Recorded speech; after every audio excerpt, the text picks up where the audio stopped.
So, okay. So we are good to go and let's start the evening. Welcome.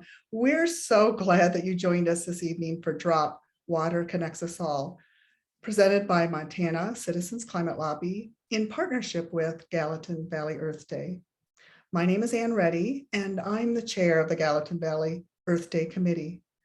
We are thrilled to be partnering with a well-respected grassroots organization like Citizens Climate Lobby, also known as CCL, to bring you tonight's event. I am looking forward to watching Drop and what promises to be a very interesting panel discussion after the film screening with our accomplished and interesting panelists and our MC, spurred on by your questions. But before I introduce our MC for the evening, I just wanted to give a shout out to Citizens Climate Lobby. I'm guessing that a lot of us that are here tonight share a deep concern as we see the world that we love threatened and changed by a warming climate.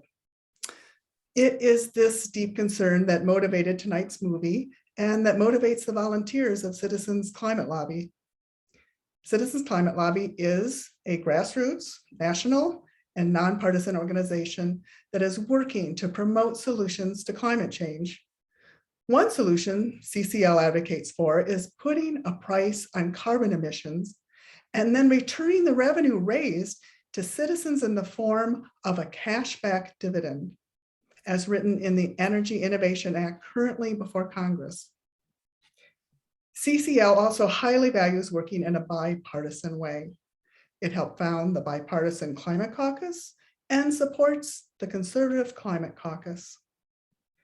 In addition to the Energy Innovation Act, it has actively supported other legislation such as the Growing Climate Solutions Act and many more listed on the screen.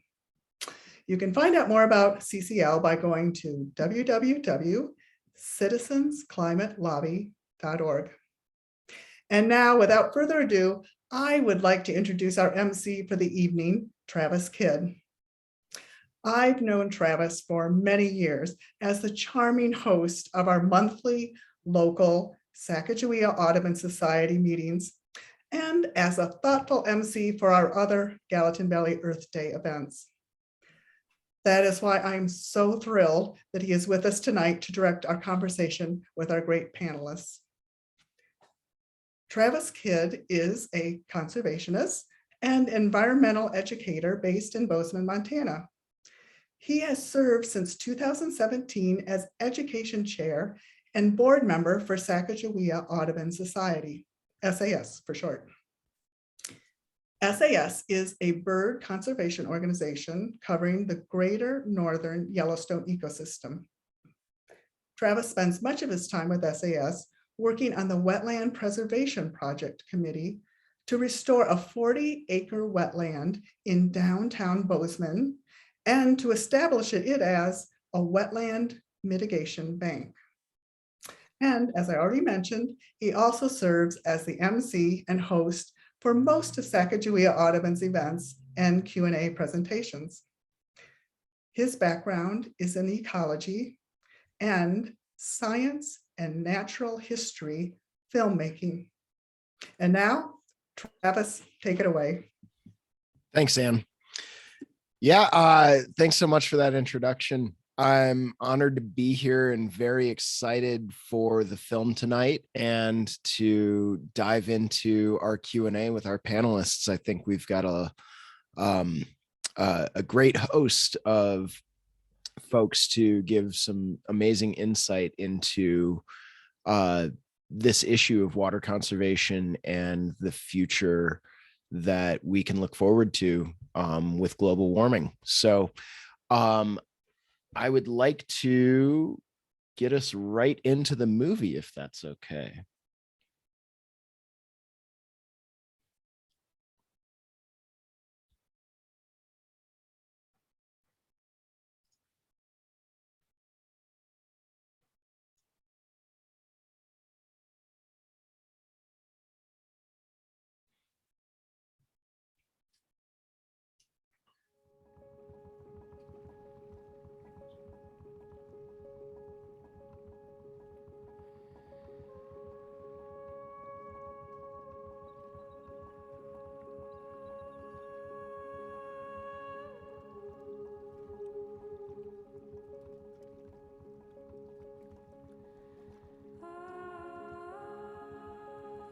20 years ago, I was told by one of our nation's leading climate scientists that my world would change. And he said if I wanted to see for myself, all I'd have to do was follow the water.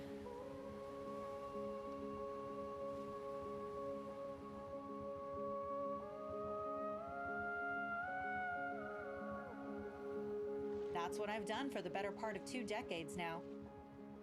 As a fly fishing guide, I spend the majority of my time rowing, drifting, waiting. And I have seen it change. I've never forgotten his suggestion. And now I feel the pull to take it literally, to follow a drop of water from the very top all the way to the ocean. I know the planet is in peril.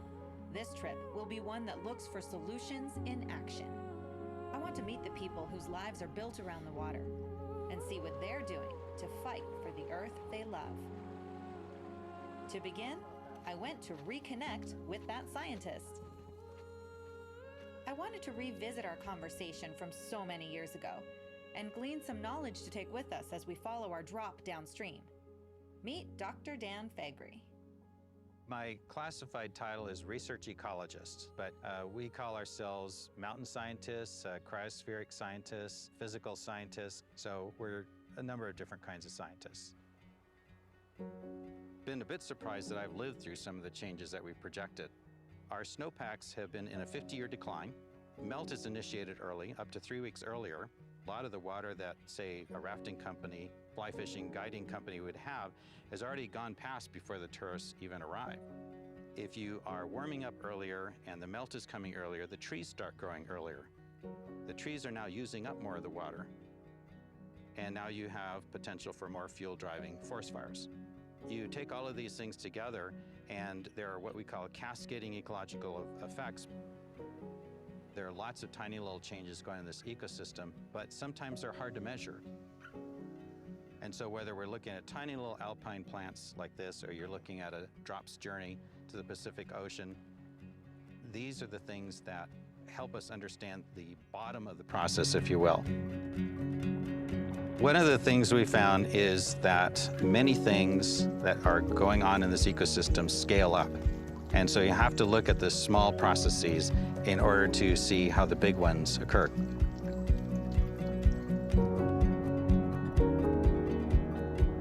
Following Dr. Fagry's line of thinking, I was inspired to explore the small processes. This quest starts on the middle fork of the Flathead River, moves downriver through the Flathead to join the Clark Fork River, to Lake Pend Oreille, into the Columbia, and out into the Pacific Ocean. Along the way, we'll meet people living and working close to the water. Can we do what they're doing? It's like Dr. Fagry says, a lot of the processes in our ecosystem scale up. Maybe we can scale up solutions too.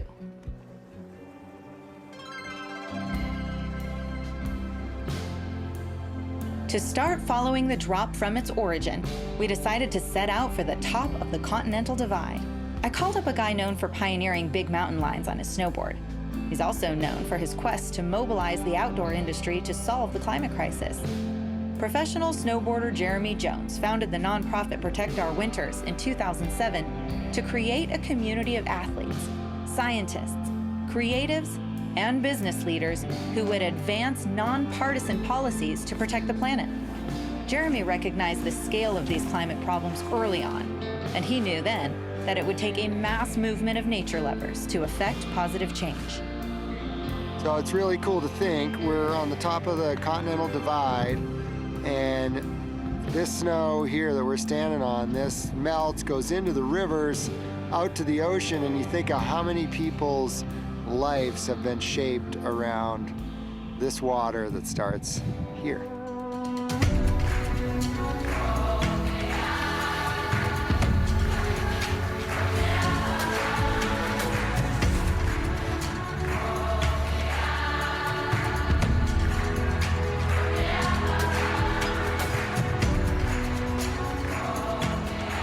Can't remember, is it like 9 and 12, 1 and 5, 10 and 2? Now what do I know?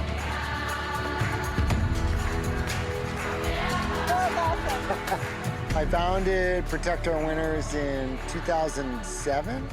I realized that the outdoor, specifically the winter sports industry, was not doing anything on climate. I by no means was this climate expert, but my life revolved around the snow. I was in the snow all the time. I was seeing changes to the snow. It coincided with what scientists were telling us. I kept trying to talk myself out of it, and then I remember writing on a piece of paper, together we can protect our winters. That together was key.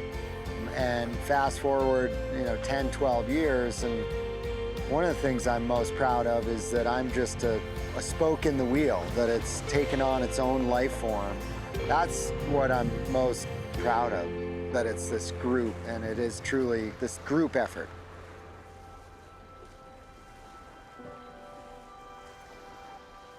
There's strength in numbers.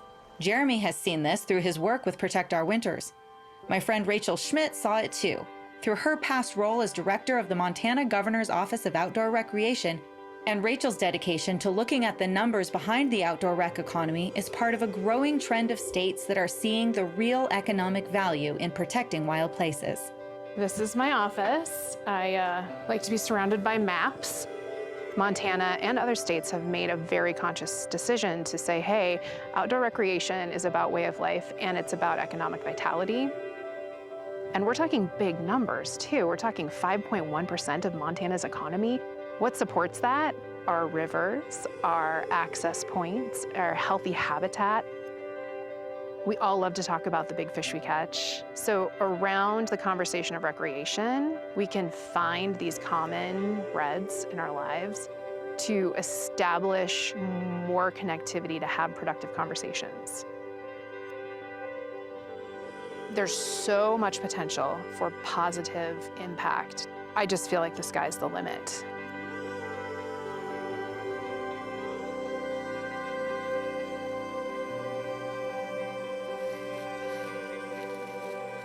Downriver still is the confluence of the Flathead and Clark Fork rivers. Here we fished with Rick Crawford, founder of Emerger Strategies.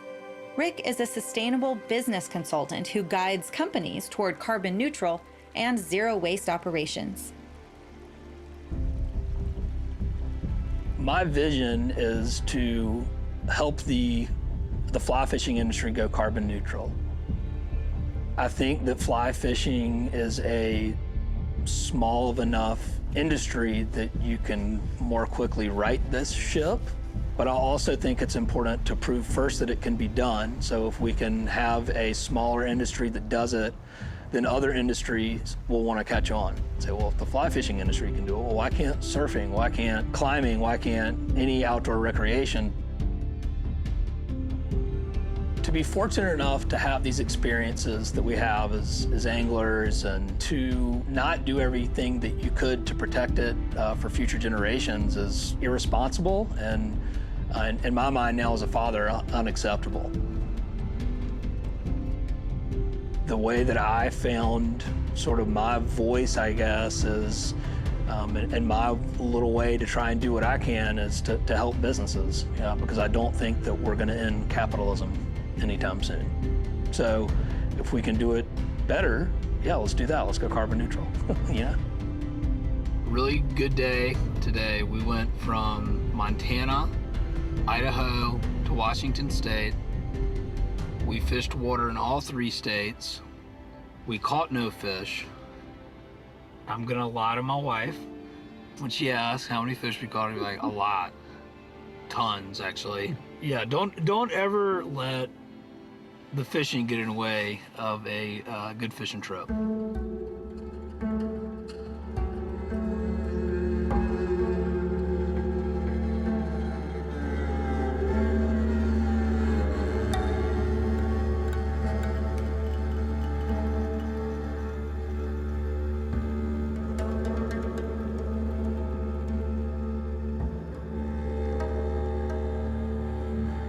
Drop after drop, past dam after dam, we make our way to Wenatchee, well, just upstream in Leavenworth, Washington. That's where Russ Ricketts lives. Russ grew up fishing. But he watched the number of steelhead and salmon decline year after year, so he decided to stop.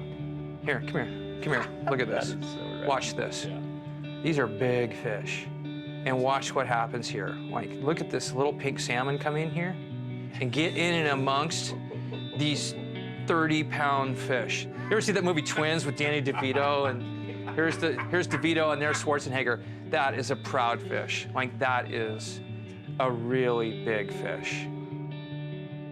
I've always equated fishing to being like, we're going hunting with a rifle, and you say, that looks like a likely spot for an animal. I'll just shoot right there, and maybe I'll catch it, you know, maybe I'll kill something. Fishing's like a pursuit for dreamers, you know, and there's this eternal optimism with fishing. And at a certain point, maybe that optimism wanes a little bit. I kind of had like some seminal moments where I started to go farther afield up into the mountains and get up into the headwaters. There hasn't been fishing on the Wenatchee River in any real sense. Like, there was 1 year where they fished for steelhead in the last like 25 years. So steelhead are endangered, spring chinook are endangered, bull trout are endangered. And it became like, ooh, cool, film a fish, to like, wait a minute. The realization hit that like, these fish are going extinct. It became a little bit more of a mission at that point. Snorkeling is the diametric opposite of fishing. Like, there's not that eternal optimism. You see everything. I just get in there and I take a look around. And like, oh, well, I know exactly what's here now. You know, and a lot of times what's exactly there is exactly nothing. You start to ask questions like, why isn't there any fish? And that's the moment where you turn from a user to kind of like a steward of that resource.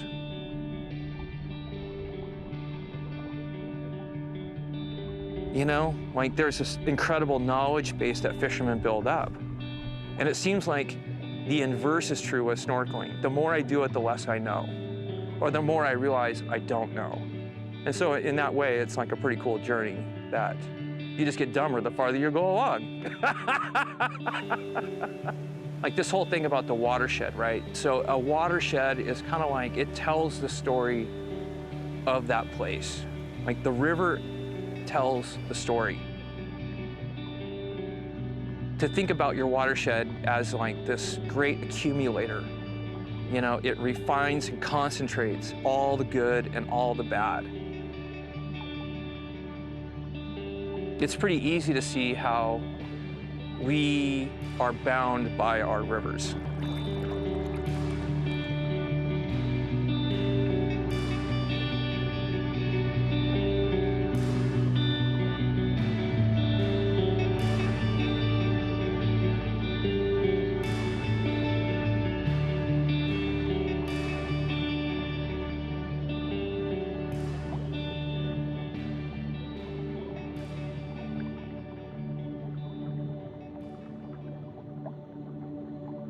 The drop introduced me to many inspiring people, but among them are those with whom I feel wildly connected, the guides. As a fly fishing guide, I've wondered if even being here is too hard on the environment, and the fly fishing guides we met on the drops journey share a lot of my sentiment. But they also remind me that we have an important role out here as stewards, teachers, and role models. Guests from all over the world are looking to us to lead, to actually guide in applying the science-backed solutions we've learned. And we have the opportunity and the responsibility to report back to the people who can enact policy to protect it. Thread the needle. Whoa, got him? Yes. Oh, shit! Hell yeah, Jake. Damn. On the Oregon coast, we're seeing the effects of climate change as our rains come later in the fall. When they do come, they're more extreme. And we've had several years of really dry winters. As a guide, I'm very open with my guests about the issues facing our fisheries and those threats. definitely feel like it's my duty to share that with our guests that are coming to experience this fishery, this resource. It's important that they know that these places don't exist without people like us fighting back. If you don't help people see and know, understand, and love these secret little spots, they will disappear. They will be taken from us because not enough people cherish that to stand up and protect it. Yeah, I totally think that every single person that comes in that door is a next or new or continuing conservationist. I consider that real important in guiding, is to show people the proper etiquette and just, you know, the proper way to respect it, because, you know, it might not be here forever. That Columbia River is just an amazing highway, you know. It would have been amazing to see what it was before the dams, with unbelievable fish runs, just to really see that migration happen all the way from the ocean all the way in. It's pretty cool. This is where they come by. This is it. And so we are right exactly where the Columbia River hits the Pacific Ocean. I think the best way that I'm able to show people why you'd want to care about it is because I care about it, right? I'm passionate about it, and I want to pass this on. So I look at myself as, if I'm able to be a steward, why can't someone else be a steward also? If you're ever in a position where you actually can show others that you're the example, right? Lead by the example.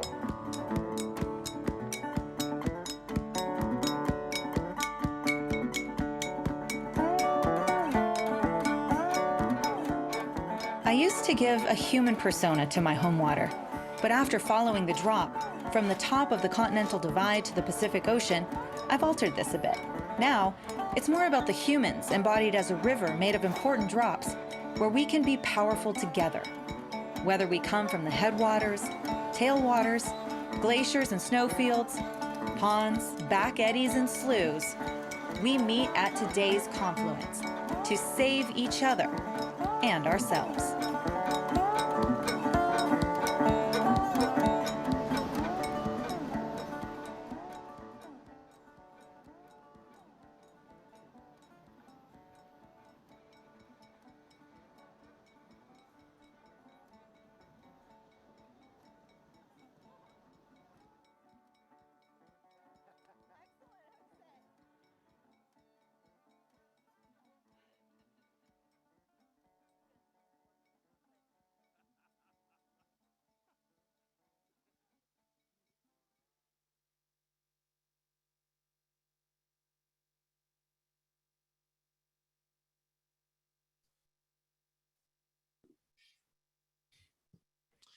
Hello and welcome back.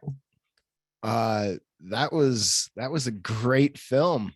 Again, my name's Travis Kidd. I'll be your MC for this evening if you're just now joining us. I'd like to start by introducing our panelists. First, we have Hilary Hutcheson. She is our filmmaker for the evening. Hilary started her fly fishing career as a teenage guide in West Glacier, Montana. She guided and worked in the fly shop through college, then took her journalism degree to Portland, Oregon, where she worked as a television news anchor and reporter.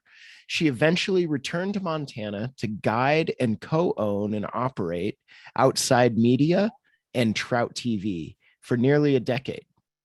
Today, she's still guiding on the Flathead River and the Middle Fork of the Salmon River, and owns and runs her own fly shop, Lary's Fly and Supply, in her hometown of Columbia Falls, Montana.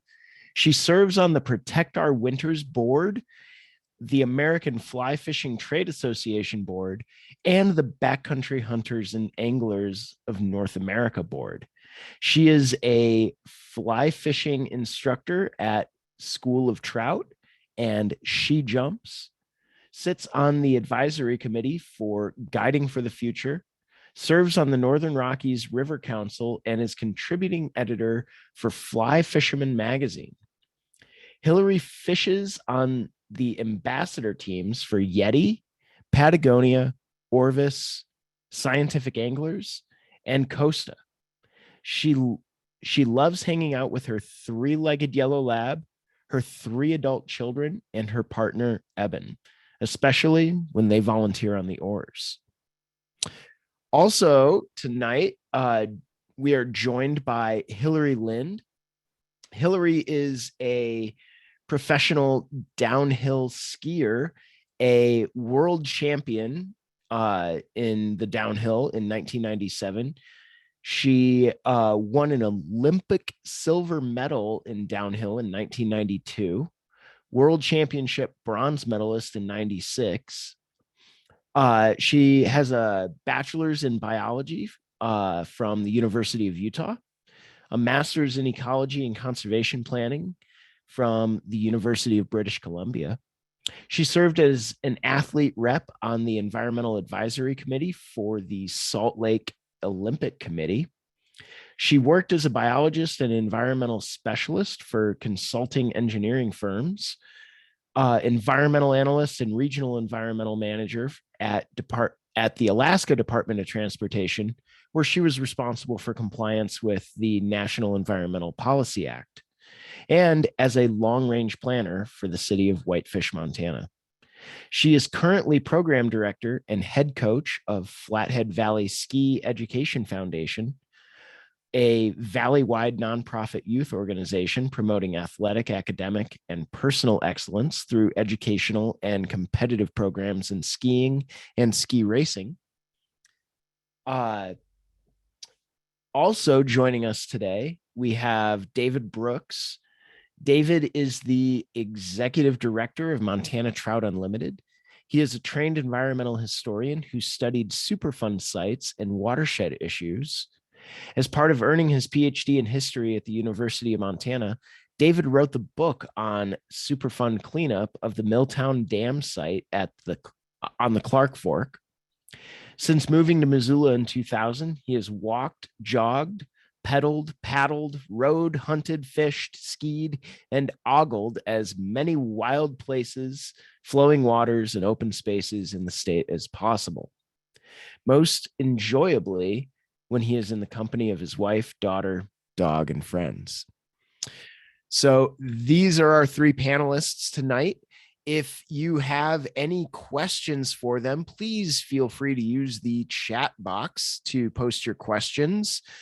We have some tech experts online to sort of sift through those and pass them along, and we will be addressing them a little later. Let's see here. I'd like to start our Q&A with one of my favorite quotes from the film, and that's that fishing's like a pursuit for dreamers. You know, there's this eternal optimism with fishing, and at a certain point, maybe that optimism wanes a little bit. This was from Russ Ricketts in the film, and I thought that really spoke to me personally, because though I serve on the board for environmental organizations and consider myself a conservationist, I feel myself getting weighed down with just the weight of the issues that we face. I'd like to open with some hope and ask each of our panelists, what gives you hope for the future? Let's start with you, Hilary. Yeah. Well, I think that's so funny, because it is a very hopeful endeavor, right? You're like, I did all these things. I did my research. I maybe even tied my own fly. I got out there. I went to the fly shop. I found out what we're supposed to do. And I did everything I'm supposed to do. And I'm out here. How could you not have hope? Like, you did all the things. And so we see the same parallel right now with climate action. You're doing all these things. You're like trying and trying and trying and trying. And like, how can this not work?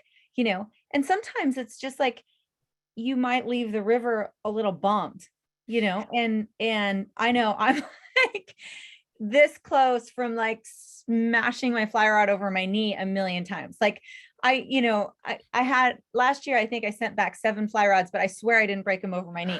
for other different things, but it could have been, because sometimes you're just like, how is this happening? But you're trying and you're trying and trying, and like, you kind of keep going. And I think the thing that like continues to build that hope is when you see other people, kind of like in this film, you see other people doing things you either didn't think of, or things that can pull you in, or things that can make it relative to you, or things that can build community. And I think like that's why you keep going out there and you keep tying on like some stupid little like size 22 that's like, I don't even want to fish this. Fishing for tuna out there, huh? Yeah. And you just keep going. And I think you just keep learning. It's not like you're just blindly going. You keep learning, you keep talking to people, you keep growing and adjusting. We don't know, like it's imperfect advocacy. You just keep trying and you keep learning and you keep building and you keep going. And then you also keep speaking up and you keep trying to work toward this systemic change, because you can't just hope for systemic change. You don't also just, when I'm fishing, I don't hope a fish is there. Like I try to apply the things I know to put me in the best place for the next moment.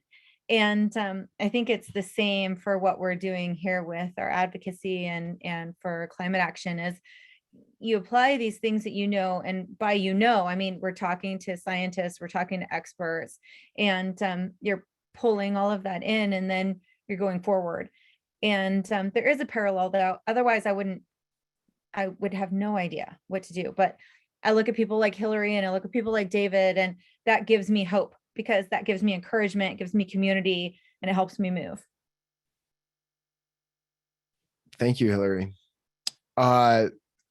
Let's move to Hilary Lindh. What are your thoughts? What gives you hope? You're a downhill skier. You are training the youth of the day, and I imagine instilling some of that environmental ethic is part of being a coach. What gives you hope for the future?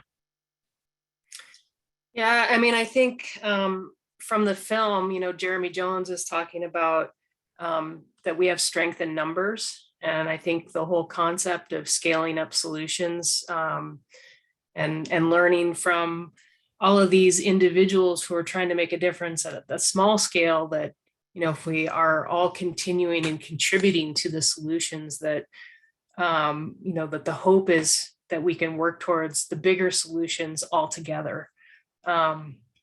So, I feel the same thing when I'm out there and looking for powder, and there's no snow in December.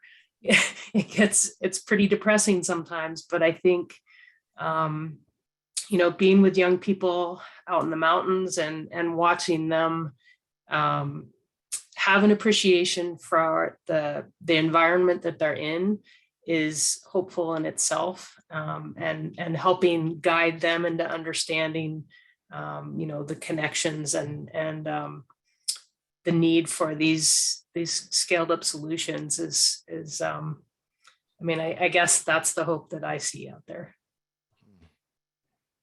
Well, I wish I could donate the snow that Bozeman's getting right now back to December. I'm ready for spring personally, but we definitely need the moisture. Thanks, Hilary. David, what are your thoughts? What gives you hope for the future? You are executive director of Trout Unlimited. Trout Unlimited is sort of our environmental bulldog in the ring, protecting our rivers. What gives you hope? Yeah, a couple things. I mean, one is those magic moments when it does all come together, when you actually do catch the fish. And for some of us, that's rarer than for others.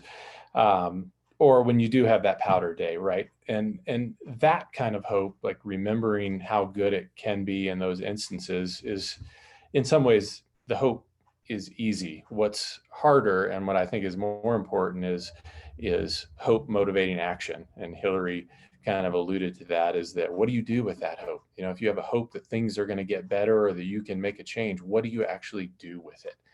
And in the conservation world, one of the things that gives me hope is seeing so many people that are doing something about their passions and their their commitments to conservation every day, things little and small, whether it's writing letters to legislators, building a relationship with an elected official, writing a check to a conservation organization, whatever it is, whatever you can do that day. I'm in the great position that I see that every day. I see all the people that make essentially my work possible, and that gives me hope. The other thing that gives me hope, and it's cheesy, but it's totally true, is young people, right? As a historian, particularly as an environmental historian, many of our great social, cultural movements in this country and the world really were spurred by young people. The civil rights movement, the classic era of the civil rights movement came out of students, college students, the Student Nonviolent Coordinating Committee. One of our greatest spokespeople for climate action right now is a high school student from Sweden. It's awesome, and that gives me hope. Yeah, I find that really hopeful as well, and also somewhat depressing that we have to rely on high school kids in Sweden to be the voice for the planet. If only more of the adults in the ring were pulling their weight, right? So let's see here. I had another interesting quote. So Rick Crawford in the film, he said the way that he sort of found his voice was to help businesses and he says, I don't think we are going to end capitalism anytime soon. So if we can do it better, let's do that. Let's go carbon neutral. I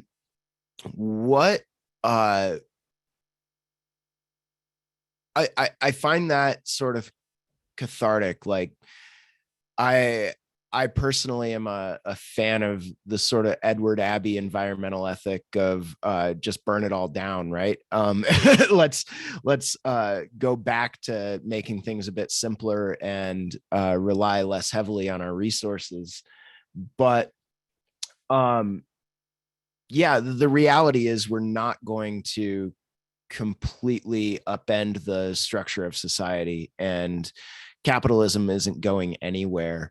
So how do we work through capitalism to make a difference and work within the systems that we have to sort of steer that change? Is there hope in today's political climate to actually create a bipartisan movement around climate change? Hilary, go ahead. I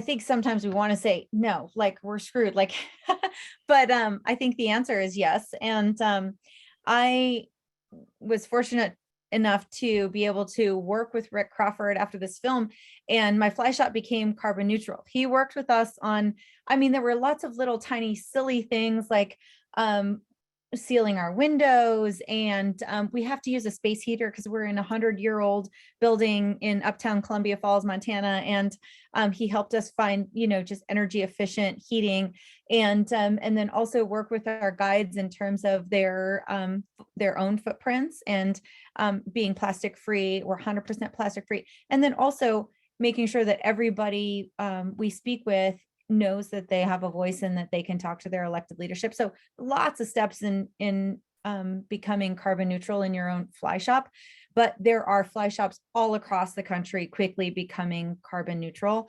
And to your point about the cultural change, when people talk about this being very overwhelming, I agree, this is very overwhelming, but I like to think about three things: technology and financial instruments that we can use, which is like green banking and looking at the electrical grid and EVs and regenerative ag and carbon pricing. Of course, CCL is looking at that, of course, but also political will, which is making sure that we're electing climate champions, that we're working on voter energy and influencing climate policy at the polls, access to decision makers, and holding lawmakers accountable. But when you talked about climate or cultural change and climate right now, I think that's like super key. And that was something that we felt in this film with norms, just being able to talk about it. I mean, I know when we were waiting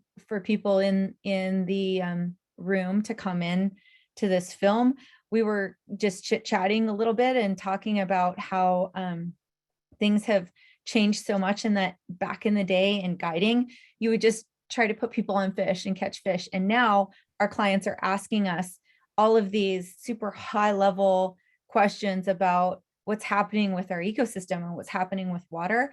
And that's part of that cultural change, where that discussion is our norms. Norms is a huge piece of that cultural change, that you're not just trying to like give them their stinking ham sandwich, you know, like you're trying to give them a little bit more. You know, we used to have a saying when I first started guiding at Glacier Anglers, where I still work also, is give them the pickle.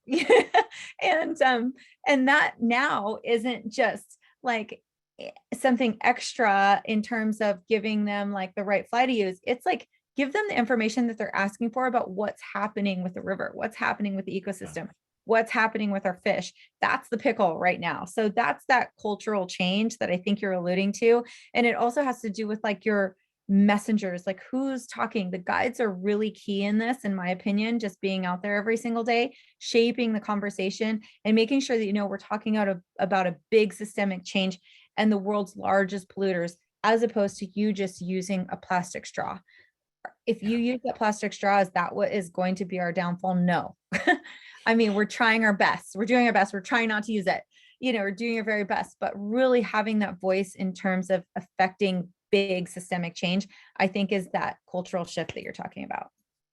Right. David, what are your thoughts? Yeah, sure. You know what this discussion got me thinking about, and your question is that with Trout Unlimited, we have a long history, and I think pride ourselves on working with anyone who is for the resource, and whatever that might mean, working with landowners when it comes to a restoration project, if it's on private land, regardless of what that landowner's operation is, whether it's ag or livestock, whatever their political leanings might be. If we can do some good for the resource with that person, why wouldn't we do that? Right. Why would we box ourselves into, we only think one way, we're only going to work with the people who think like us? And I think we've done a very good job of not doing that. Same goes for, you know, I've been involved in plenty of mine related issues and mine pollution issues, but at the same time, TU nationally works with mining companies when we can to get more water in streams, to make sure they're doing what they're doing in this capitalist society as well or better than they've done it in the past. And that's hard to do sometimes when you want to be a real idealist, right, and just have everything happen the way your vision is. But I think that's how we actually make incremental change, is embracing those opportunities and going out and seeking them out. And, you know, one thing cool about water, and I'm sure people who work on clean air would say the same thing, I would hope so, is that it's such a fundamental thing. At the end of the day, lots of people of lots of persuasions care about clean water, right? Yeah. And we may not come to it from the same directions. We may not all have the same needs for clean water, but at least we can come together around the value of we need clean water. So that's certainly one way I think about this is, you know, there's fretting about partisanship these days, maybe more than I've seen certainly in my adult life. And it's important that we talk about bipartisan efforts, but I also think we ought to be giving time to doing things in a nonpartisan way, where we take partisanship out of the conversation about water, for example. Like, we all care about it. Let's just stay there rather than where our politics are. Hilary, what are your thoughts?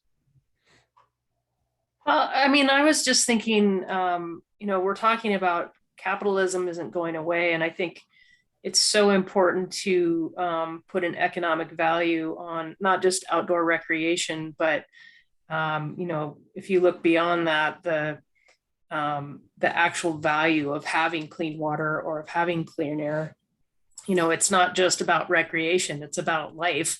But so, you know, when you get into talking about ecological economics and, you know, putting true values on, you know, on resources, I think that could be part of the solution. But I think, you know, for the smaller scale look at it, having the economic value of outdoor recreation in places like Montana or, you know, where I'm from in Alaska, I mean, that is a huge value. And in some ways, those industries are bypassing the traditional, you know, resource type extraction industries in some places. And so it becomes more and more important to protect those natural resources. So that's kind of another way to think about the, you know, if we're going to have a capitalistic society, you know, how do we place values on things like our natural resources?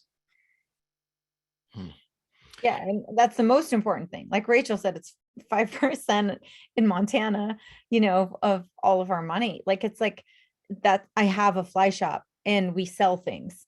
Yeah. And we don't just give them away. We have to rely on what happens with our natural resources in order for people to come here and appreciate it and then buy things in my fly shop. And then I can go and buy some nachos next door at the bar.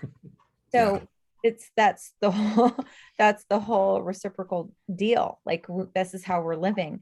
And I don't want to give up the nachos. So I appreciate that so much because nationwide, like, you know, $8.1 billion in or 7.1 billion in Montana and 800 billion in the United States for the outdoor rec economy is huge. It's amazing. Yeah. And so I think that is something that we shouldn't feel weird about appreciating. So thank you, Hilary, because I think that's huge because we definitely have to live and we have to eat nachos. The other side of that coin is that, yes, we should properly value the economies that clean, healthy environments stimulate, but we should also properly estimate the cost of not keeping them clean. And I think we, as a capitalist running society, have done a very poor job of the actual costs of doing business when it comes to using or exploiting natural resources. And, you know, it's a lot costlier to clean things up, to do restoration work than to keep things clean in the first place. You know, I see that firsthand. We pour a lot of money into restoration. Sometimes it's just mind-boggling to me how much it costs to restore a stream, particularly if you're cleaning up acid mine drainage that's going to run for a long, long time. And those costs are often never calculated in the cost benefit analysis of whatever industry was developed, you know, that caused those problems. And so it's true cost of things.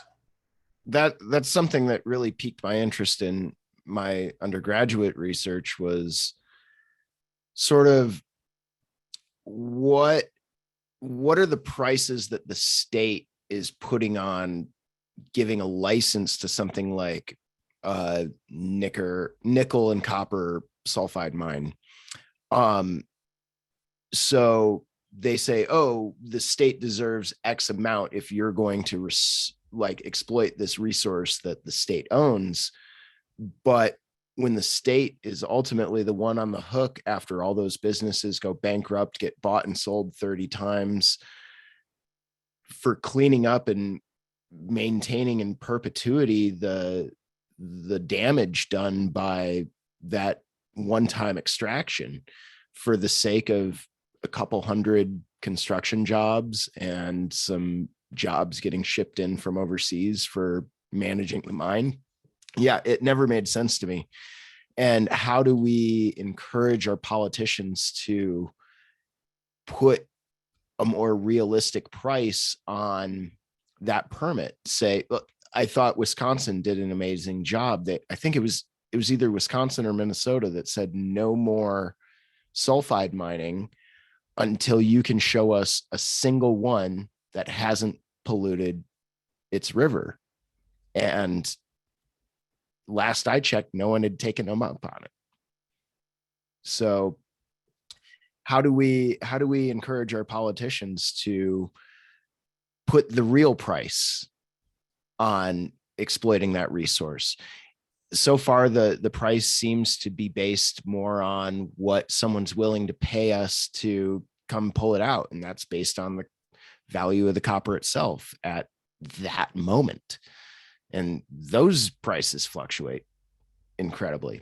Anyway, I'm going down a rabbit hole here, but I think this leads into something that's really interesting that we talked about in the last film that I emceed for Earth Day this past year. And that was Dea Schlossberg's film, The Story of Plastic. And it was all about plastic recycling and sort of the harsh realities of how much is what we put in the recycling bin actually being made into new product, how much of it is just shipped overseas and picked through by impoverished people in Indonesia. And ultimately the film's conclusion was that the idea of reduce, reuse, and recycle was to put personal responsibility on the consumer rather than the producer of that single-use plastic. And I see this issue all the time in the birding community, where half of us think, is it responsible for me to hop on a flight and burn all the carbon to go to Costa Rica to see birds? Sure, it generates an ecotourism economy, but is it my personal responsibility when a very minuscule portion of carbon emissions globally are due to individual travel compared to industrial use? And that idea of a carbon footprint or carbon neutrality is largely wrapped around the industry trying to push responsibility onto the consumer. And where do we find that balance between being generally responsible in our own actions and understanding and holding industry's feet to the fire when it comes to internalizing these external costs of pollution? Well, thanks, Travis. I appreciate that, because I had mentioned imperfect advocacy. I definitely drive a truck. I pull a trailer. I fly all over the world to go fishing. These are hypocrisies that we find in fly fishing all the time.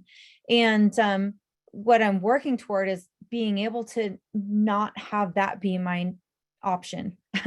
These other opportunities that we know that are out there are the things that we're just clamoring for, that we're driving for. That's what we're doing. That's what we're trying to push for. That's the whole point, is that, do I want to afford an electric vehicle? Yes. That's why in kind of that technology and financial piece that I talked about in my 3 things that are the most important to me, is one of the biggest things, is making this be something that everybody can achieve, that we can work toward being able to talk to our elected leadership about the importance of looking at the electric grid and also our EVs, and being able to work past just being an imperfect advocate to being able to walk the walk, which is not something that I feel like is super accessible right now. It's a privilege, and we talk about privilege all the time throughout our journey in climate advocacy. And that's one of the things that is just that I'm struggling with. And so I think that that is something that we have to accept, is that we're all doing our best. And what I feel and what I hope we tried to relay in this film is that it's not just your little tiny imperfections that you need to stay up all night worrying about.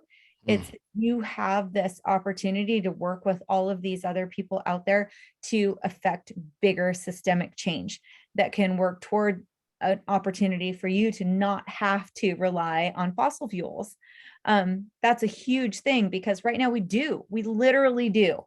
And we can't find another way around it. And we do all these little tiny things that stress us out and maybe keep us up at night. But what we really need to do is like really look at what the nation is saying and what the global community is saying, and that our whole world is saying that we have to reduce our emissions by 50%. And then we have to become carbon neutral. Like that is now. A few years ago, it was 12 years. Now it's like now. So we have to do this now. And so if we can just do our part to affect that bigger change, to talk to our elected leadership, to make these things happen, like even with our green banking, even with holding these biggest polluters accountable, then we don't have to feel like, oh my gosh, I literally drive a truck and I pull a trailer. What am I going to do? Like I just crushed the environment. That's not the case. If only you, one person, drove an electric vehicle today, it still wouldn't quite be a blip. We need to have a bigger change, a bigger systemic change. And that's what we're talking about in this film. That's what we're talking about at a higher level. So I appreciate what you said. And I really feel like we can do this together, but we have to. I mean, literally have to now, and we have to hold each other accountable. And by each other, I mean, not you, you. I mean, we have to speak up in order to affect this change on a larger level than it's just us. I mean, a couple years ago, my kids would walk in the door with like a plastic cup from their iced coffee. And for starters, I'd be like, where did you get money for an iced coffee? I didn't give that to you. You don't get an iced coffee. But then I was like, plastic, what in the world, you know? And now I still say that, but I also say, okay, every single time you're using that, you also need to speak up, and you need to be able to have a voice and talk about your vote and your parents' vote, and like get out there and find those climate champions. Yeah. Yeah, I think that's an important point, Hilary, is that I absolutely believe we should be doing individual, personal, small, everyday efforts, not because I'm going to change the planet one person, but it empowers me to then go and ask elected officials to make bigger changes because I'm doing my little part in the world. And so I think it's a both and, right? And you do what you can do on any given day and where your personal finances allow you to do, right? Certainly our choices as individuals to some degree drive market economy. You know, the more of us that put solar panels on our roofs, the more it drives R&D and potentially drives the price of those things down, so more people can do it. I like to think that I am a drop in that bigger, system if I make that choice. But I also think that Hilary's right. You have to do the bigger thing, which is write your letters, make your phone calls, pay attention to what's out there that's happening in the bigger picture of how we make change, whether that's a carbon pricing bill or changing the 1872 Mining Act so that mining companies actually have to pay the federal government royalties on the minerals they extract. Travis was saying, how much do these companies pay? Well, according to 1872 mining law, none, zero. Taking minerals off of our public lands cost mining companies just the building of the mine. They do not pay any royalties. And, that's a change that we could advocate for through federal policy to, again, capture the real value and cost of doing business that can potentially harm things like clean water. Yeah. I'm going to go to a couple of questions from the web. I've been kind of incorporating some of those into what I've been saying, but Pete Peterson asks, I believe we are all singing in the same choir here. What I would like to ask of the panel is, what do you see as the most low-lying fruit that an individual can do to impact clean water and climate change? So yeah, what's that easiest change that has the biggest impact? I love that I call it the Tupperware party, that we just keep feeding each other the same shit. Like we keep, you go to each other's house and you just keep selling each other the same stuff. And so, yeah, sometimes we get stuck in the Tupperware party, and I want to get out of that Tupperware party and work on that cultural change that is making this the norms. So I think that is a big thing that we can all do, that is making this an easy conversation where it's just chit-chatting like maybe would about sports, or like what's going on with your kids or whatever. I think that is something in those three things I mentioned before. Cultural change is one of those obvious things. Like when in the Tupperware party, we're like, yeah, duh, we always talk about it. But why would we just continue to sell each other the same stuff? Like, move out and make it okay to be talking about this kind of solutions. And also because the things that we're talking about here right now are important economic benefits. Like, you're going to save a ton of money. Even if you go completely plastic free, you're going to save $6,000 for your family. I mean, like, let's talk about some of the things that are just going to be norms. And I think that can be probably one of the biggest things that I found that can also pull us together. So that's one of the, I mean, there's tons of answers, but that's the answer that I feel like that I'm finding that is something that's challenging and scary and like awkward, but could be pretty powerful, is when we can make this getting out beyond that Tupperware party, like you're talking about, and making it something that we can talk about with all people in our community. That's community building. Yeah, having those conversations that can sometimes be uncomfortable. I have a hard time combining my my two, I feel like my two different lives. I find that I do hesitate to talk about things like this sometimes, because I'm not sure how people will react, in a sense that, you know, if I bring something to my board, I do not have confidence that everybody will be on board with, you know, will support something that I want to do. Much less the members of, you know, the organization that I work for. So, you know, the idea that there are nonpartisan solutions out there, I hope that's true. And I would love to hear more about it, maybe from David, but I think, I don't know, I feel like we do live in a really partisan time and place. And if you guys have tricks for getting around that, I'd love to hear more about that. Yeah, I personally, I just hit the 1 year mark in January of dating my partner, and it was time to go meet the parents in Florida. And her mom was easy. She likes me a lot. Her dad's a little more skeptical, for sure. A much more let's call it business oriented sort of mindset.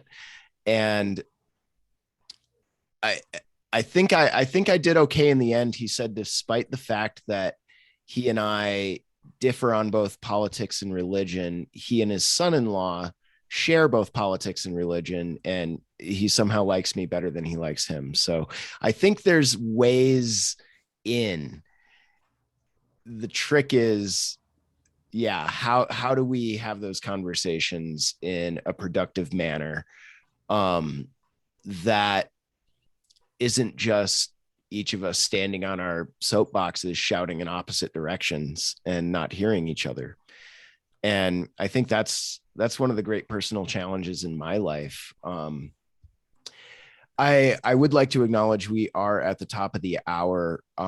We all agreed to a 1 hour event, and anyone in the audience who feels like it is time to go, there are no judgments at all if it's time for you to leave. If you would like to hear more, I believe all of our panelists have agreed to stay on for a bit longer, and the entire discussion will be posted as a YouTube video with a link to that video and a follow-up email for anyone who registered for tonight's event. So With that, if you must must leave us for the evening, we appreciate your attendance, and I would like to take this moment to give our panelists a round of applause, which is a lot easier when we can open everyone's mics, but I don't know that Zoom has that functionality. So thank you all for coming, and thank you guys for lending us your expertise for the evening. I see that Alyssa Morris, I think, is still on, and she had a question in the chat that I actually think ties to your last question about, you know, what specific thing can people do? And, you know, she kind of asked this question about, do we believe that actually writing letters makes a difference? And, you know, I equate that a little to, do you think your vote matters? Do you vote? Do you think that one vote you cast makes a difference? And can I tell you exactly how your one letter is going to make a difference? No, that's very difficult. But my suggestion when it comes to thinking about the futility or benefit of writing a letter is think more about it in terms of the need to build a relationship with your elected officials, and not just writing one letter, making phone calls. And I'm not saying being a pest every week, but, you know, when you do write a letter, introduce yourself. Here's who I am. I'm your constituent. Here's the issue I care about. Here's why I care about it. Here's the solution that I think is in front of us that you have some power to affect. Like, those are the main elements of a letter. You know, who am I? Why am I engaged? Why does it matter? What can you do? What am I asking you to do? But think about it as an ongoing conversation and build that relationship. And that's when that kind of advocacy becomes effective. Yeah. In my experience, is longer term relationships. And as to Hilary's question about, you know, can we be nonpartisan or bipartisan? Yeah, it's difficult right now, for sure. I think we're lucky in Montana that we can still talk to our elected officials, and including across the aisle, and we should be doing that.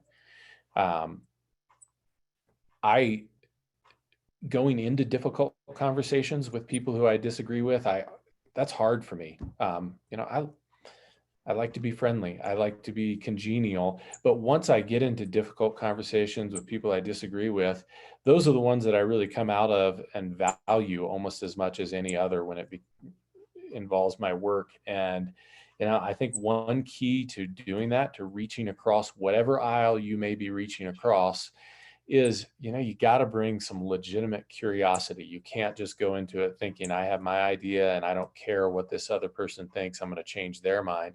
You got to be open, like, understand, where is this person coming from, and really give that some contemplation. On the other hand, that only goes so far. I remember years ago, Steve Running, one of our scientists who was, you know, a sort of pioneer in climate research and data, and part of the Nobel Prize that he was part of the team that won a Nobel Prize on climate work, said, look, somebody asked him, you know, how do we change people's mind who are still climate deniers? And he said, well, at some point you quit trying to change their minds. We have so many tangible problems and tangible solutions we should be working on. We can't waste our time trying to change the minds of people who just are heels in the ground and are climate deniers. And so, yes, I'm advocating building relationships, being curious about other people to an extent. You know, at some point we have to put our energy in meaningful relationships, and relationships that we can actually affect change with. Yeah, I agree. I remember watching Steve Running launch the Terra space satellite, and those first pictures of how things used to look and how things look now in Glacier National Park, I think is in this film. That's what that was like. That's when Dr. Dan Faegre was working with Steve Running, and I was at the University of Montana. That's when I first saw that. That's when I was like, oh my gosh, they were launching that Terra space satellite and showing those pictures that we all see now of the diminishing glaciers. That was huge. So thank you for mentioning that, because that was the whole origin of all of this. And Hilary, I think when you mentioned the boards, like being on boards and you have to be this diplomat, and you have to, you have this like goal that isn't climate action. You're trying to run this thing, you're trying to do this other thing. That is super challenging. And I think one of the things that the way it used to be is like you take your shirt off your back for somebody, like you're there for each other. And I think the pendulum always swings, and hopefully we're swinging back to that middle place where we can get back to take the shit off your back for somebody and be there for somebody, and we're all kind of in this together type of a thing. Maybe that's a Pollyanna mentality, but it feels like if you're serving on a board like you are and doing all of those amazing things you're doing, especially here in the Valley, we have to work together, or else you're not going to be able to fund this thing and pull off this event and like get these kids skiing and like all these other things. And so that divisiveness that can derail little local things is the same thing that can derail these bigger picture things. So I think it is frustrating and hard, and probably the biggest challenge, and that we're all acknowledging. And I really appreciate that you're continuing to go and be there. You being there is like the biggest thing, and I think they all appreciate that, even if it feels like there's pushback. Yeah, I kind of had a follow-up question for you, Hilary Lindh. The Olympics is supposed to be this non-political event, yet when certain teams like the Russian, like when Russia gets caught cheating or using drugs, they have to go as the Russian Olympic Committee instead of as Russia. There's always political undertones, and it's this giant exercise in geopolitics. How, being a Winter Olympian, how has your sport and the others that you compete alongside sort of taken a view on their responsibility for the frozen water that you guys all rely on as it trickles downstream to everyone else? I think, the Protect Our Winters movement or organization has really been a way that has brought it into being acknowledged as something that we are all concerned about. We're all affected by it. I think it brings all winter enthusiasts together to try and solve problems at the bigger scale. Nobody cares about politics when we all just want to ski powder, I don't know, but I think organizations like Protect Our Winters has done amazing things about starting these conversations where they've never been held before.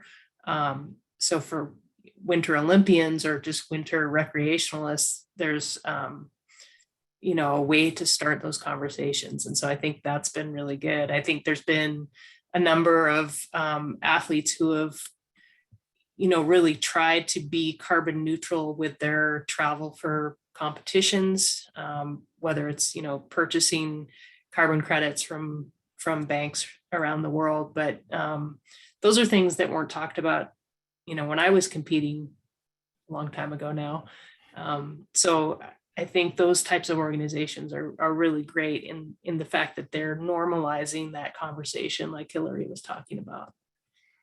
So one thing in watching this film, and to connect what you're talking about there, Hilary, is, so Montana Trout Unlimited, National Trout Unlimited, we do a lot of fly fishing education, especially for young people, because of the notion that, like what started POW, people have to engage with the environment to care about it, to then do something about it.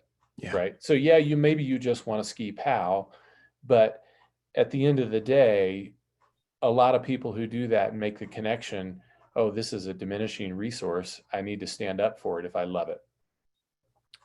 And I guess where I'm going to go with this is fly fishing, like skiing powder, has historically been fairly elite activities. And so when I watch a film like this, and it's in these beautiful landscapes that I love and have chosen to live or recreate around, I also realize that this is not where most people live. And so how do we touch people who live in, Baltimore or New York City, or name that global city, that don't on a daily basis dip their hand in water that they know just came off of that mountain right there? How do we help people have that kind of intimate connection that really, I think, for a lot of us is the motivator to write those letters over and over again, build the relationships, and know why we're fighting for the things we're fighting for? And that's not a rhetorical question. Like, I don't have a great answer for it, and I'm curious to hear what other people think. How do we broaden our coalition, right? Well, I think, since COVID, we saw this huge increase in fly anglers, especially in urban areas, and a giant jump in Asian and Hispanic and Black Americans who are literally fishing where they didn't before, because it's something that we love to do, get outside. We love to participate in these outdoor activities. And since COVID opened these doors, this is kind of one of the things that happen to go outside. We're finding these increases in numbers, and the Recreational Fishing and Boating Association just released all of these numbers that showing that exactly what you're saying. The urban areas are having a huge increase in outdoor activity. And this is a giant opportunity for us to be able to say, we have stewards, people who appreciate the outdoors, people who want to be out there. And then those of us who have been out here really need to step up and be mentors and be leaders. And I think that's what TU can do. That's what professional skiers and understanding that those numbers are probably going to come out also for other outdoor endeavors like skiing, mountain biking, climbing, trail running, being able to be outdoors. We have people who are leaders. We have people who can help others get out and not be gatekeeping and not be like worried about spot burning and all of that kind of stuff, but really help people to do a good job to be a steward as opposed to worrying about keeping it all for yourself. And so I think I'm so glad that you mentioned that, because it's a huge issue right now where we have an opportunity to be able to accelerate the opportunity for stewardship. Yeah, especially with this influx of new people into these sports. They say birding is the fastest growing sport in North America. I can see it, but at the same time, I look around the local Audubon Society chapter and don't see a whole huge percentage of folks younger than I am. And that worries me, but I think it also means that we need to take different approaches than what worked in the past. Young people are far more likely to show up to a river cleanup event than they are to show up to a meeting in a church basement to watch a PowerPoint about Antarctic birds, for instance. We get a lot more engagement from younger people and the sort of quote unquote more diverse demographics that we're trying to reach by doing more and actively trying to have an impact in our community. And I think that's a huge part of what shaped my approach in trying to sort of foster the next generation of conservationists and trying to, like you guys said, no one's going to protect something that they don't love. And you have to get them sparked with that love in one way or another. So I think that's what gives me hope ultimately.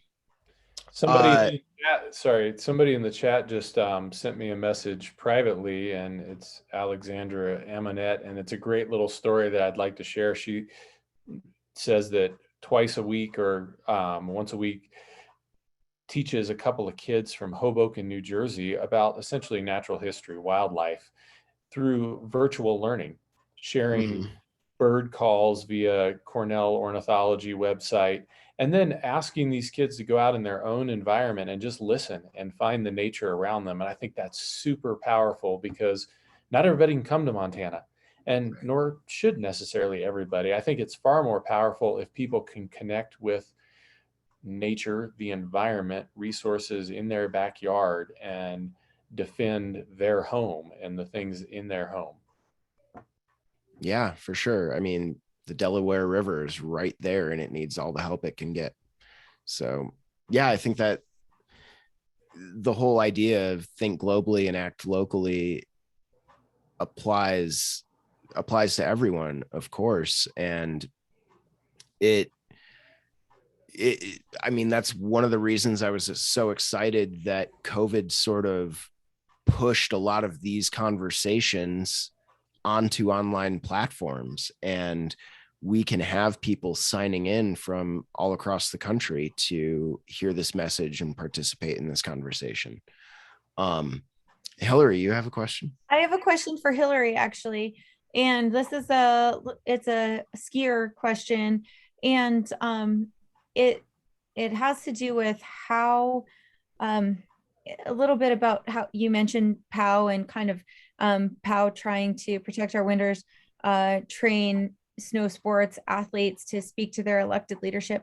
How in the snow sports industry are you finding is the best way to talk to each other about changes that you're seeing in climate and in snowpack and in our winters? And then where does that conversation go from there, and where and how does it transition into action?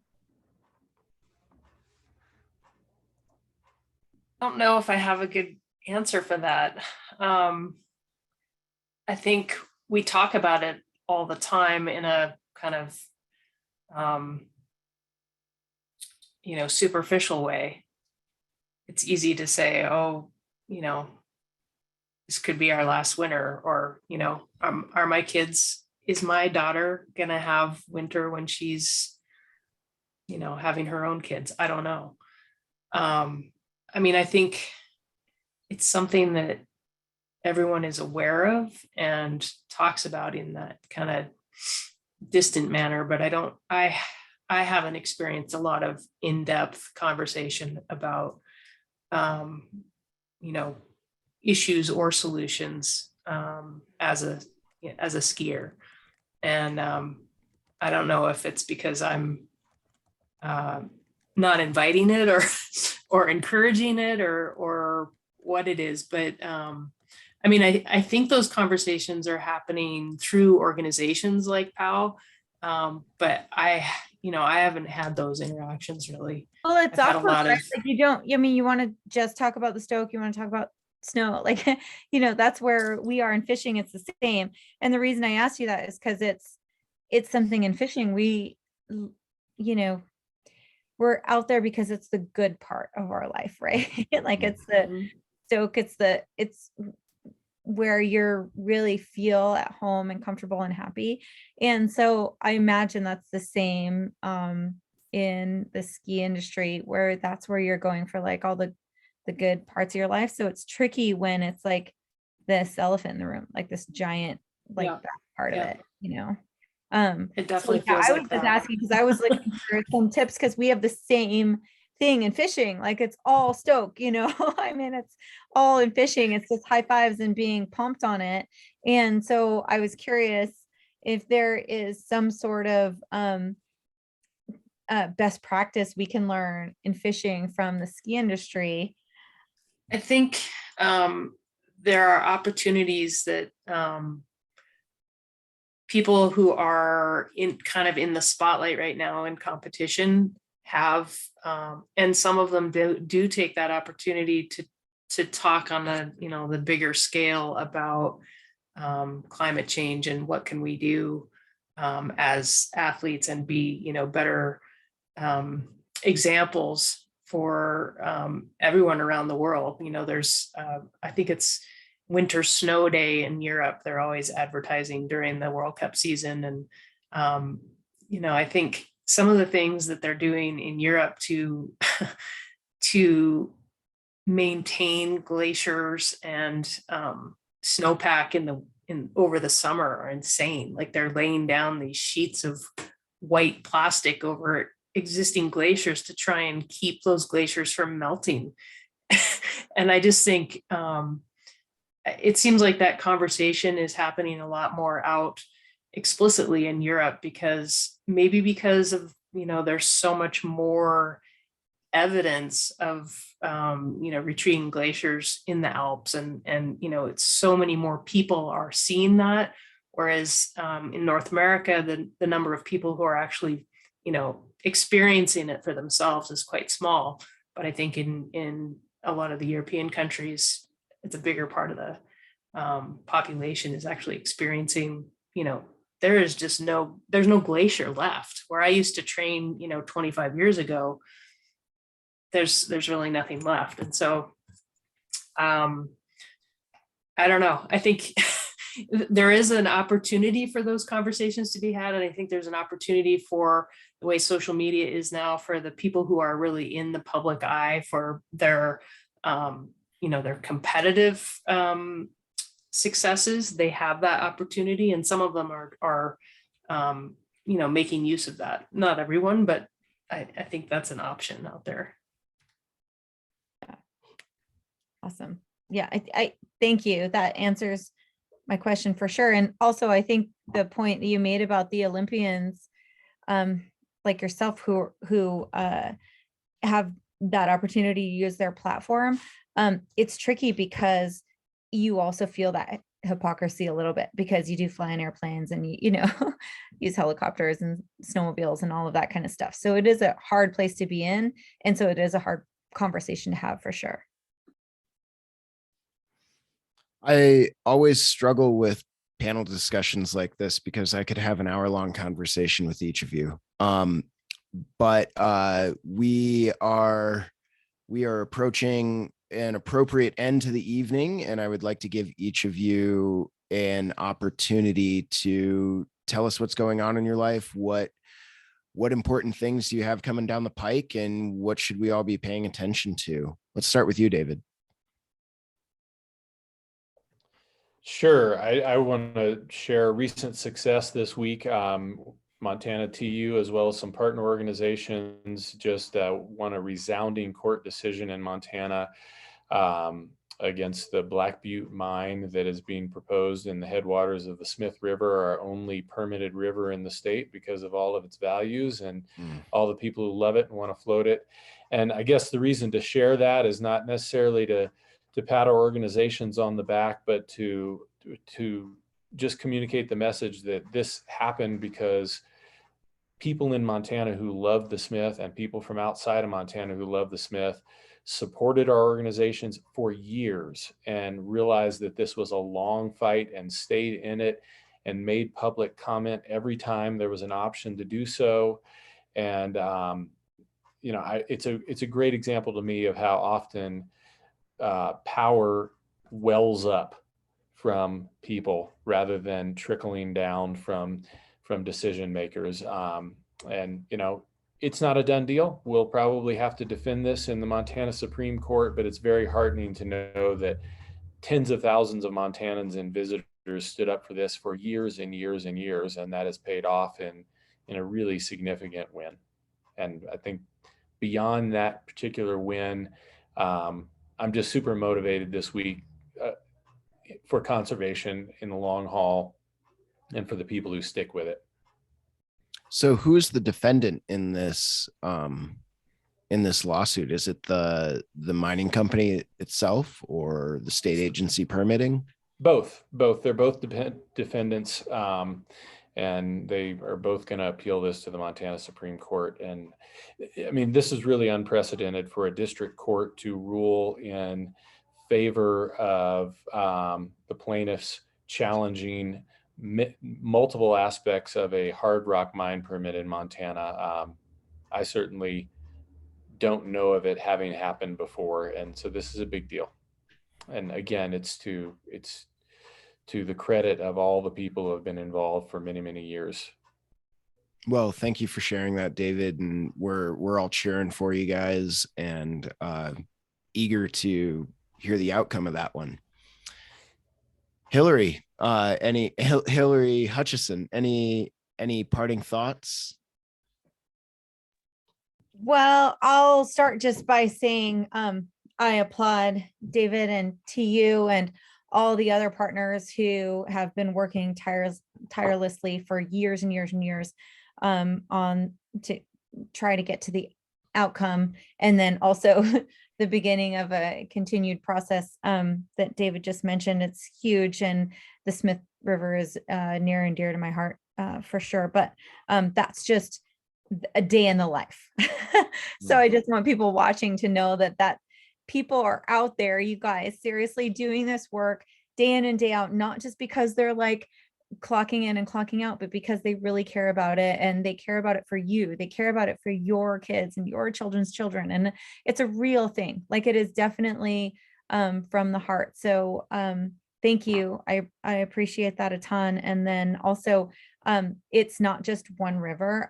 If you can tune in to pay attention to what's going on with the Montana Headwaters Legacy Act, it's adding more rivers to the Wild and Scenic Rivers Protections Act. So we've got wild and scenic rivers protected where I work, and that's the Middle Fork and the North Fork, and then also Middle Fork of the Salmon. And the Middle Fork and the North Fork, when I say that, I mean, those are the only Middle Fork and North Fork. That's the Flathead.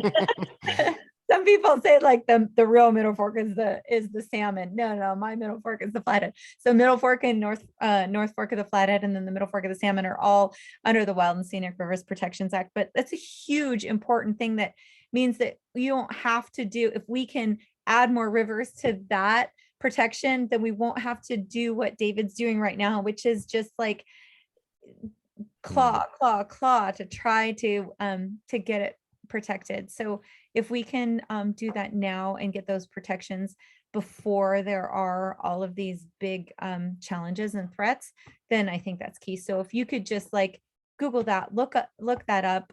Senator Tester reintroduced it, and it's really important. And I would just encourage, in terms of my last thoughts, people to do that. And then one last thing is, this month, Protect Our Winters is promoting this super fun activity and campaign called Crush It for Climate.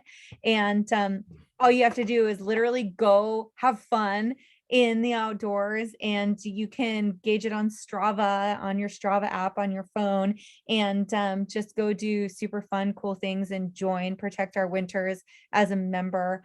And that will open a lot of doors for you for getting all of this information for things that we've talked about tonight. And then also a network of people who are stoked on the same things, and open a lot of doors for being able to be out and doing the same things that you like to do, and have a network of people who appreciate it. So at the same time, getting information on climate action and how you can be a part of the solution. So right now, the month of April is Crush It for Climate. Go to Protect Our Winters, or protectourwinters.org online, and on Instagram and all those things, and you'll find out how to do it. It's super fun. That's it. Hilary, Lindh, any thoughts? I have really appreciated being part of this panel, and Hilary's film has inspired me to re-engage with conservation groups. I've definitely been on a different track and not crossing paths at all. I find it hard. I find that I compartmentalize, my life, and I'm doing this now, and then I'm doing that. And I think, I'm inspired and motivated to try and bring those different compartments together in my life, and to bring the conservation aspect back into my ski life, and bring them together. So thank you very much for that. And I'm excited to crush it for climate. Awesome. Well, I would like to invite Ann Reddy back on to give us any final comments for Earth Day and wrap out the evening. Great. Thank you so much, Travis. And I wanted to give another big thanks to our wonderful panelists, Hilary, and David, and also to you, Travis. It was really a great evening of conversation, and I thank you all so much. And I'd also like to give a big shout out for our excellent technical support that was provided by Robin Peony and Kristen Walzer, and to Angie Winters and Lori Byron for helping arrange this whole evening. We're so glad you joined us tonight. And as we mentioned already, this event was recorded and you will get a follow-up email that will be sent to you with a link to the recording. I just also wanted to add that to explore more about how climate change is predicted to affect Montana in the future, and also if you want to get an overview of national policies aimed at helping to reverse climate change, I encourage you to visit Gallatin Valley Earth Day's YouTube channel at www.gallatinvalleyearthday.org. And then also you can further check out why Citizens Climate Lobby supports carbon pricing with the cashback dividend legislation at www.citizensclimatelobby.org. And we've all tonight been talking a lot about taking action. So if you'd like to take action to protect our water and our snow from climate change, you can start with this quick, impactful action by contacting our members of Congress. And you can get a lot of help with this if you go to cclusa.org/action. So thank you so much for joining us tonight and have a good evening. Good night. Thank you. Thanks everyone for coming.